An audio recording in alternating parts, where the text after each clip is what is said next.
വയനാട്ടിൽ പീഡനത്തിനിരയായ 16-കാരിയെ മരിച്ച നിലയിൽ കണ്ടെത്തി. തിങ്കളാഴ്ചയാണ് +1 വിദ്യാർത്ഥിനിയെ മരിച്ച നിലയിൽ കണ്ടെത്തിയത്. വിദ്യാർത്ഥിനിയെ പീഡിപ്പിച്ച കേസിൽ 2 പേരെ പോലീസ് അറസ്റ്റ് ചെയ്തിരുന്നു. ബന്ധുവും അയൽവാസിയുമാണ് അറസ്റ്റിലായത്. പീഡനത്തിനിരയായ വിവരം സ്കൂൾ അധികൃതരാണ് പോലീസിനെ അറിയിച്ചത്. ഫൈസൽ നെടുമ്പാല. ഫൈസൽ, അങ്ങേയറ്റം ദാരുണവും വേദനാജനകവുമായ ഒരു സംഭവം. എങ്ങനെയാണ് ഈ പെൺകുട്ടിയുടെ ആത്മഹത്യ ഉണ്ടായത്? ഈ കേസിൽ പോലീസിന്റെ അന്വേഷണത്തിന്റെ പുരോഗതി എങ്ങനെയാണ്?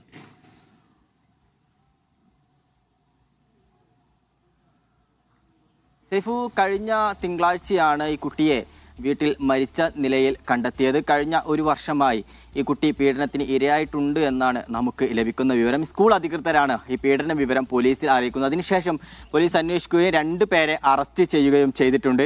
അതിന് തൊട്ട് പിന്നാലെയാണ് ഈ കുട്ടി വീട്ടിൽ ജീവൻ ഒടുക്കിയത്. എന്തായാലും വലിയ ദാരുണമായിട്ടുള്ള ഒരു സംഭവമാണ്. ഇപ്പോൾ കുട്ടിക്ക് വേണ്ട സുരക്ഷിതത്വം ഉറപ്പുവരുത്താനൊന്നും ആരും തയ്യാറായിട്ടില്ല എന്നതടക്കമുള്ള ആരോപണമാണ് ഇപ്പോൾ ഉയരുന്നത്. എന്തായാലും ഈ ഒരു കേസിൽ പോലീസിന്റെ അന്വേഷണം ഇപ്പോഴും നടന്നുകൊണ്ടിരിക്കുകയാണ്. 2 പേരെയാണ് നിലവിൽ അറസ്റ്റ് ചെയ്തിരിക്കുന്നത്. ഇവരുടെ വിവരങ്ങളൊന്നും തന്നെ നമുക്ക് ലഭ്യമായിട്ടില്ല. വരും മണിക്കൂറിൽ ഒരു പക്ഷേ കൂടുതൽ വിവരങ്ങൾ ലഭ്യമാകുമെന്ന് തന്നെയാണ് നമ്മൾ കരുതുന്നത്. ഈ കൂടുതൽ വിവരങ്ങൾ പുറത്ത് പറയുന്നതിനുമുള്ള ഒരു പരിമിതിയും നമുക്കുണ്ട്. എന്തായാലും പോലീസിന്റെ ഇത്തരത്തിലുള്ള കൂടുതലായിട്ടുള്ള വിവരങ്ങൾ ഈ 2 പേരാണെങ്കിലും കൂടുതൽ ആരെങ്കിലും ഈ കേസിൽ ഉൾപ്പെട്ടിട്ടുണ്ടോ എന്നതടക്കമുള്ള കാര്യങ്ങൾ നമുക്ക് ലഭിക്കേണ്ടതുണ്ട്. സൈഫു.